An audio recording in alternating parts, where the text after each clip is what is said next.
نحمده ونصلي على رسوله الكريم اما بعد فاعوذ بالله من الشيطان الرجيم بسم الله الرحمن الرحيم رب اشرح لي صدري ويسر لي امري واحلل عقدة من لساني يفقهوا قولي رب زدني علما اللهم فقهنا في الدين اللهم انا نسألك حبك وحب من يحبك والعمل الذي يبلغنا حبك اللهم اجعل عملي كله صالحا واجعله لوجهك خالصا ولا تجعل لأحد فيه شيئا اللهم ارزقنا اخلاص الہی آمین۔ رب اجعلني مقيم الصلاة ومن ذريتي ربنا وتقبل دعاء ربنا اغفر لي ولوالدي وللمؤمنين يوم يقوم الحساب۔ پچھلی کلاس میں ہم نے وضو کے فرائض اور سنتیں پڑھی تھیں۔ آج جو ہمارا ٹاپک ہے اس کی ابتدا یہاں سے ہوگی، ایک وضو سے کئی نمازیں ادا کرنا۔ سیدنا بریدہ رضی اللہ تعالیٰ عنہ سے روایت ہے کہ فتح مکہ کے دن رسول اللہ صلی اللہ علیہ وسلم نے کئی نمازیں ایک وضو سے پڑھیں اور موزوں پر مسح بھی کیا۔ سیدنا عمر رضی اللہ تعالیٰ عنہ نے عرض کیا، اے اللہ کے رسول صلی اللہ علیہ وسلم، آج آپ نے وہ کام کیا جو آپ پہلے نہیں کیا کرتے تھے۔ آپ صلی اللہ علیہ وسلم نے فرمایا، اے عمر، میں نے ایسا جان بوجھ کر کیا ہے، یعنی تاکہ لوگوں کو ایک وضو سے کئی نمازیں پڑھنے کا جواز معلوم ہو جائے۔ اسے مسلم نے روایت کیا ہے۔ کیا پتہ چلتا ہے اسے کہ وضو قائم ہونے کی صورت میں ہر نماز کے لیے وضو فرض نہیں بلکہ افضل ہے۔ اب اس موقع سے پہلے نبی اکرم صلی اللہ علیہ وسلم ہر دفعہ نماز سے پہلے وضو کیا کرتے تھے، لیکن اس ٹائم پر نبی اکرم صلی اللہ علیہ وسلم کا عمل تھوڑا سا یونیک تھا، تو حضرت عمر نے فوراً سے پوچھا کہ آج جو آپ نے کیا ہے وہ آپ پہلے نہیں کرتے تھے، آپ تو ہر نماز سے پہلے وضو کیا کرتے تھے، لیکن آج آپ نے ایک ہی وضو سے اگلی نماز بھی پڑھ لی ہے۔ تو پھر نبی اکرم صلی اللہ علیہ وسلم نے کیا جواب دیا کہ ایسا میں نے جان بوجھ کر کیا ہے تاکہ امت کو ایک حکم پتہ چل جائے کہ وہ ایک وضو سے کئی نمازیں بھی پڑھ سکتے ہیں، یعنی اگر ان کا وضو قائم ہے، وضو ٹوٹا نہیں ہے، تو وہ دوسری نماز بھی اس وضو کے ساتھ پڑھ سکتے ہیں۔ افضل کیا ہے کہ ہر نماز سے پہلے وضو کر لیں۔ اگر وضو قائم ہے تو ہر نماز کے لیے وضو فرض نہیں ہے بلکہ افضل ہے۔ ایک اور روایت ملتی ہے جس میں یہ پتہ چلتا ہے کہ وضو کرنے کے بعد بے مقصد باتیں یا فضول کام نہیں کرنے چاہیے۔ آپ صلی اللہ علیہ وسلم نے فرمایا، جب تم میں سے کوئی وضو کر کے مسجد کی طرف جائے تو راستے میں انگلیوں میں انگلیاں دے کر نہ چلے، کیونکہ وضو کے بعد آدمی حالت نماز میں ہوتا ہے۔ اسے ابو داؤد، ترمذی، مسند احمد، نسائی اور دارمی نے روایت کیا ہے۔ کیا پتہ چلتا ہے اس حدیث سے کہ اگر آپ وضو کر لیتے ہیں تو اس کے فوراً بعد پھر آپ نماز کا اہتمام کریں، کیونکہ وضو بھی نماز ہی کی حالت ہے۔ وضو کرنے کے بعد بے مقصد باتیں یا فضول کام نہیں کرنے چاہیے۔ ایز سون ایز پاسبل نماز کی طرف جانا چاہیے۔ اور اگر آپ نے وضو ایسے ہی کیا ہوا ہے، یعنی عبادت کے طور پر کیا ہوا ہے، آپ کو نماز نہیں پڑھنی ہے، تو وہ تو الگ بات ہے، لیکن اگر آپ نے وضو اس لیے کیا ہے کہ اب آپ کو نماز پڑھنی ہے تو پھر آپ ایز سون ایز پاسبل نماز کی طرف جائیں گے۔ دودھ پینے سے کلی کرنا۔ بے شک رسول اللہ صلی اللہ علیہ وسلم نے دودھ پیا پھر کلی کی اور فرمایا، اس میں چکنائی ہے۔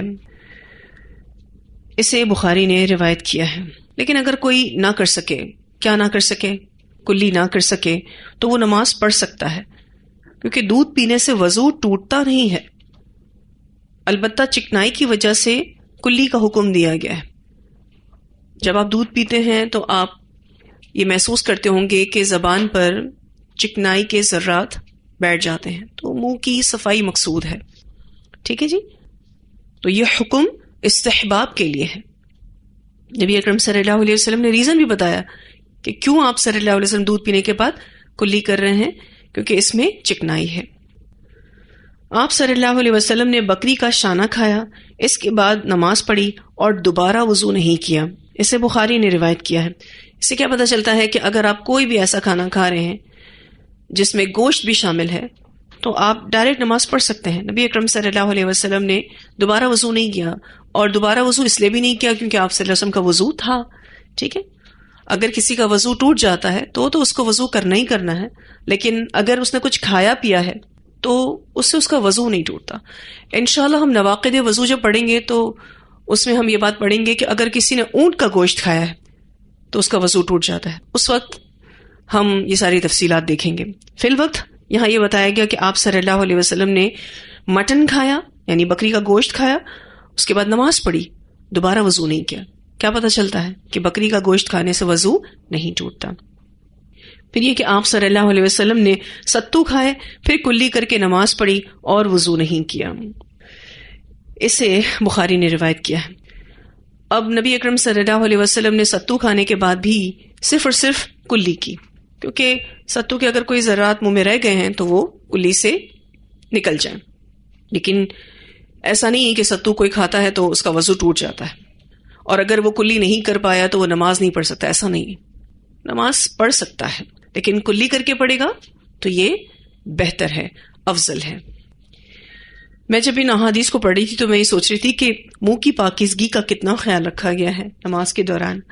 آپ کو اس بات کا بہت زیادہ خیال کرنا ہے کہ آپ کا منہ صاف ہو، کیونکہ جب بندہ نماز پڑھتا ہے تو وہ اللہ سبحانہ تعالیٰ سے مناجات کر رہا ہوتا ہے.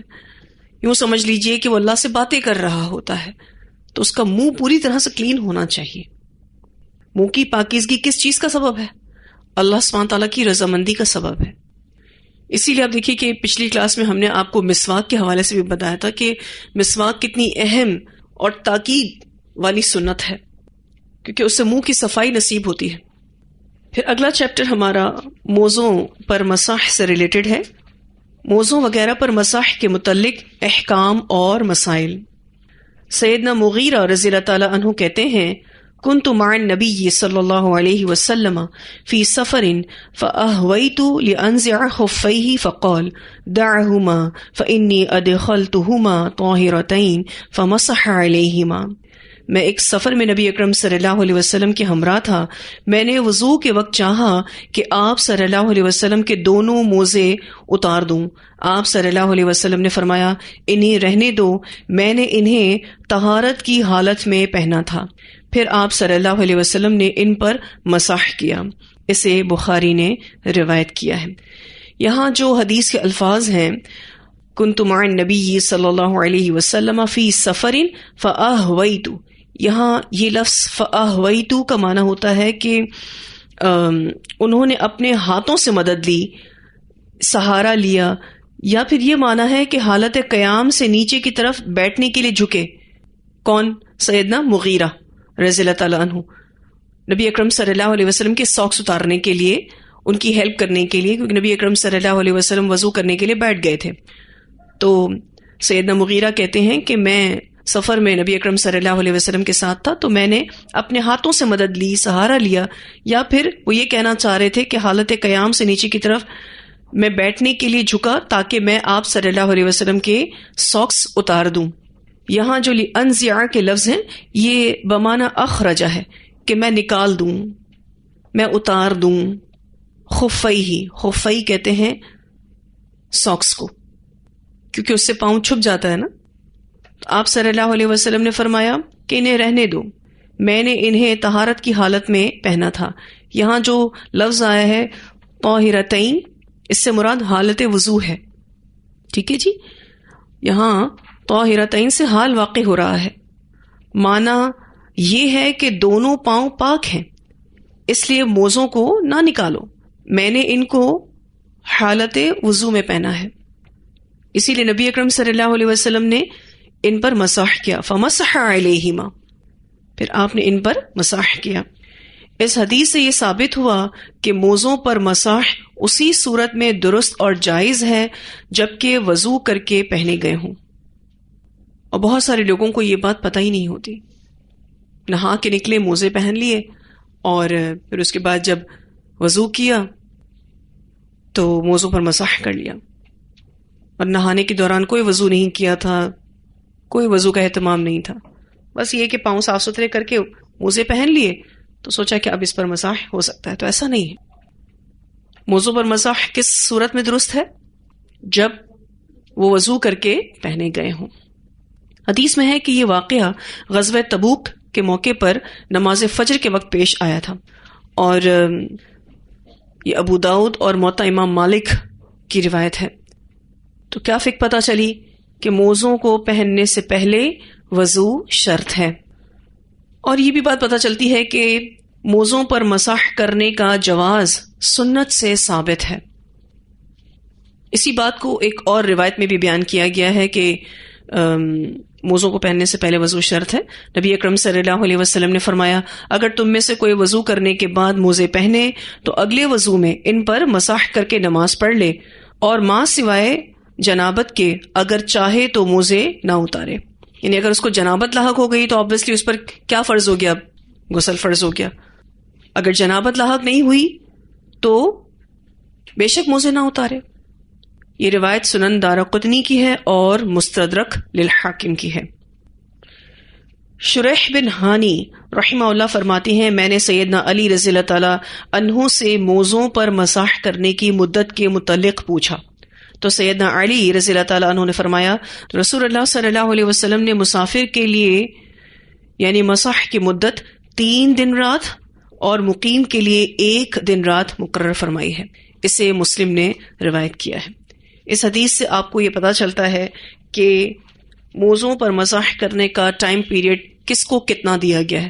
اگر کوئی شخص مسافر ہے تو وہ 3 دن اور 3 راتیں موضوع پر مسح کر سکتا ہے، اور جو مقیم ہے یعنی اپنی ہی جگہ پر رہ رہا ہے تو وہ موضوع پر مسح 1 دن اور 1 رات کر سکتا ہے، یعنی 24 آورس.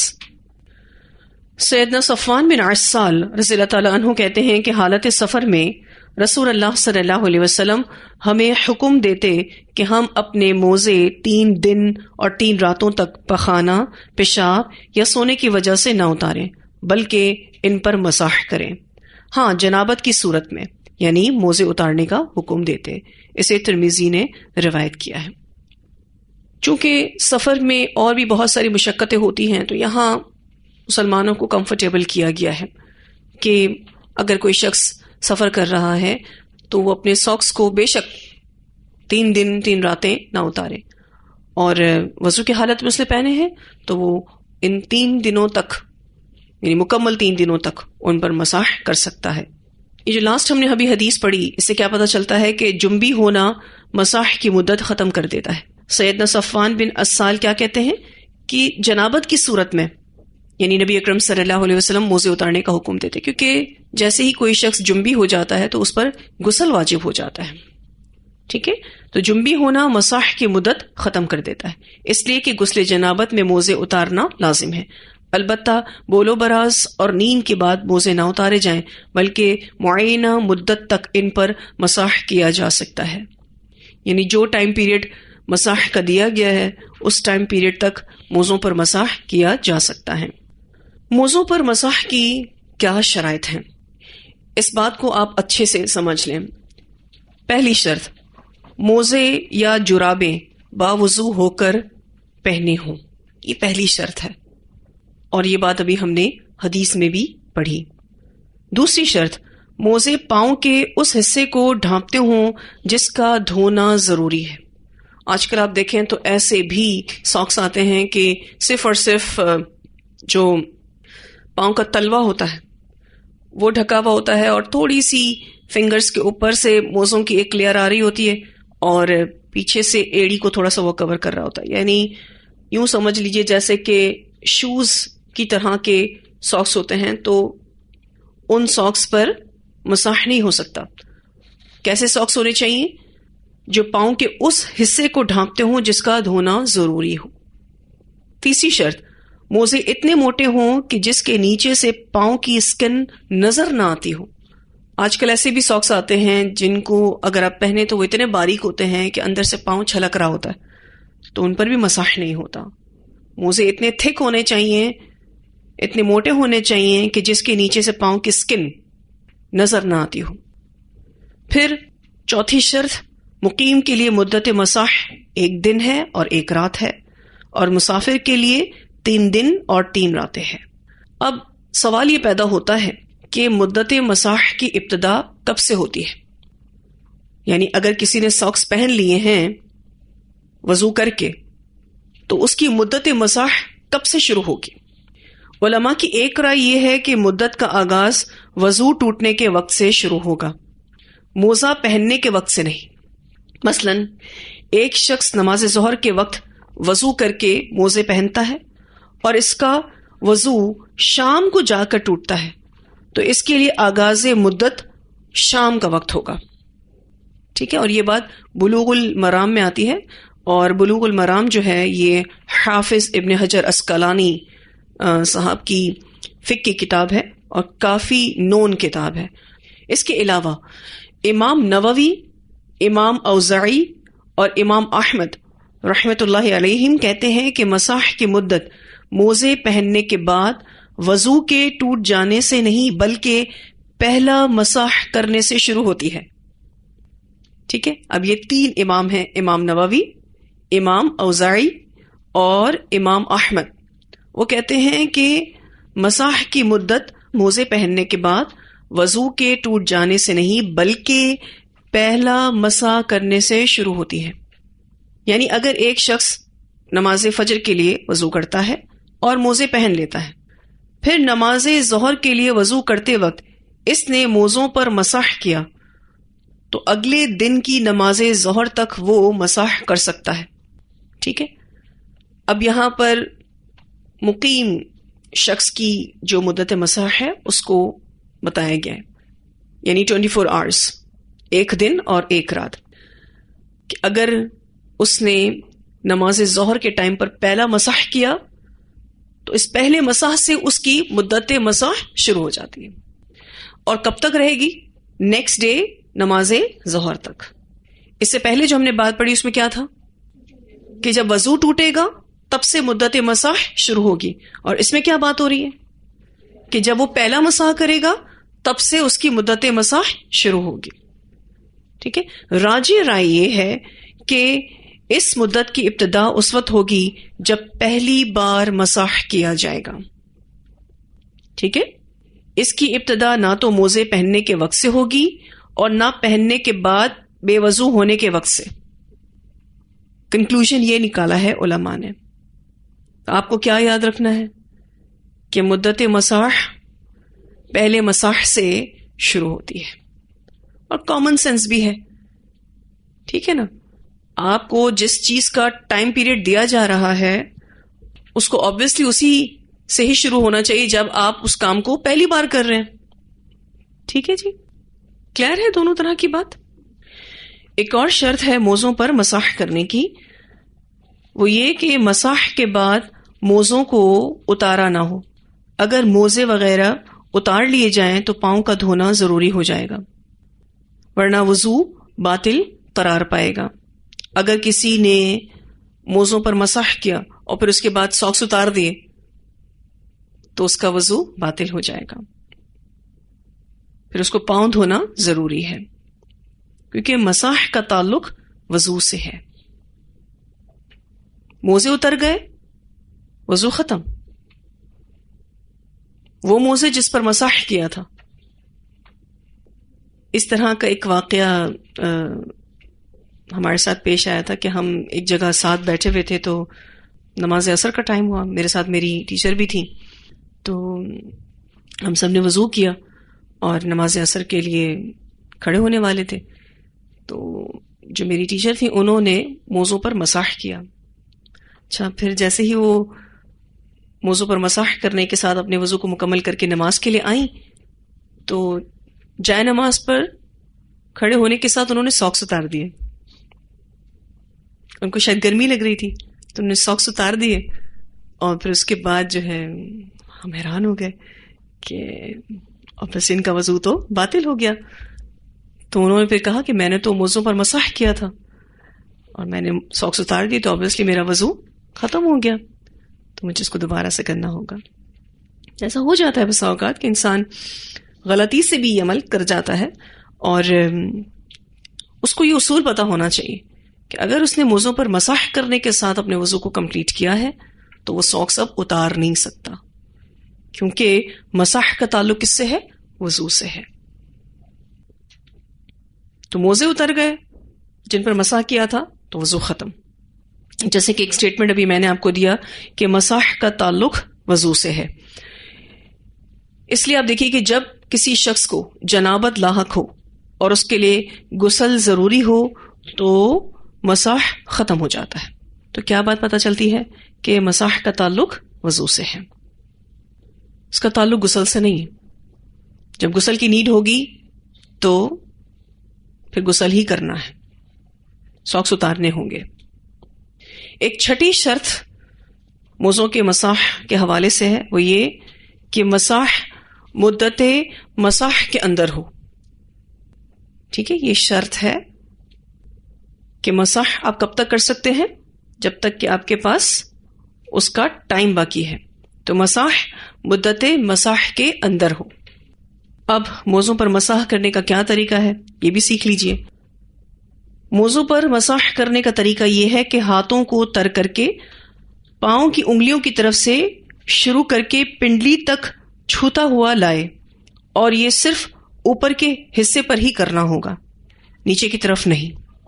ہاتھوں کو گیلا کیا اور جو پاؤں کی انگلیاں ہیں وہاں سے ہاتھوں کو یوں پھیرا، کہاں تک؟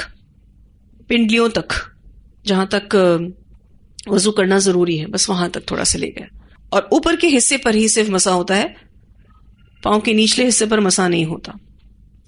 جیسا کہ حضرت علی رضی اللہ تعالیٰ عنہ فرماتے ہیں، اگر دین رائے کی بنیاد پر ہوتا تو موزے کے نچلے حصے کا مسح اوپر کے مسح سے بہتر ہوتا. اسے ابو داؤد نے روایت کیا ہے. اس کا مطلب یہ ہے کہ احکام دین کی بنیاد وحی الہی پر ہے، عقل اور رائے پر نہیں. اگر عقل پر اس کا انحصار اور دار و مدار ہوتا تو موزوں کی بالائی سطح پر مسح کبھی جائز نہ ہوتا، بلکہ نچلی سطح پر ہوتا، کیونکہ گندگی سے آلودہ نچلا حصہ ہوتا ہے. لہٰذا کیا بات پتہ چلتی ہے کہ جب ہمارے پاس صحیح نص موجود ہو تو عقل اور رائے پر عمل درست نہیں ہوگا.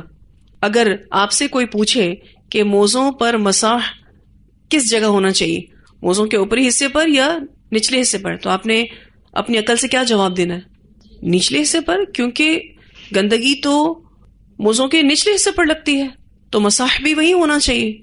لیکن ایسا نہیں ہے. اسی لیے حضرت علی رضی اللہ تعالیٰ عنہ فرماتے ہیں کہ اگر دین رائے کی بنیاد پر ہوتا تو موزے کے نچلے حصے کا مسح اوپر کے مسح سے بہتر ہوتا. ٹھیک ہے جی، تو واضح ہے موضوع پر مسح کا بیان. ہم نے موضوع کے مسح کے بیان میں جو باتیں پڑھی اس میں پہلی بات کیا تھی کہ موزوں کو پہننے سے پہلے وضو شرط ہے. پھر جب آپ وضو کر کے موزے پہن لیتے ہیں، اگر آپ مقیم ہیں تو آپ کے پاس 24 آورز ہیں مدت مسح کے طور پر، اور اگر آپ مسافر ہیں تو آپ کے پاس پورے مکمل 3 دن ہیں کہ آپ اس ٹائم پیریڈ میں موضوع پر مسح کر سکتے ہیں. اگر کسی کو حالت جنابت لاحق ہو جائے تو مدت مسح ختم ہو جاتی ہے، پھر اس پر کیا واجب ہے؟ غسل واجب ہے. ٹھیک ہے، پھر ہم نے آپ کو یہ بھی بتایا کہ مدت مسح کب سے شروع ہوتی ہے؟ جب آپ پہلا مسح کریں گے تب سے آپ کی مدت مسح شروع ہو جاتی ہے. ٹھیک ہے، پھر ہم نے موزوں پر مسح کی کچھ شرائط آپ کو اور بھی بتائیں کہ ایسے ساکس ہونے چاہیے جس میں پورا پاؤں کورڈ ہو، اور اسپیشلی پاؤں کا وہ حصہ تو کورڈ ہونا ہی چاہیے جس کو وضو کے دوران دھونا ضروری ہے.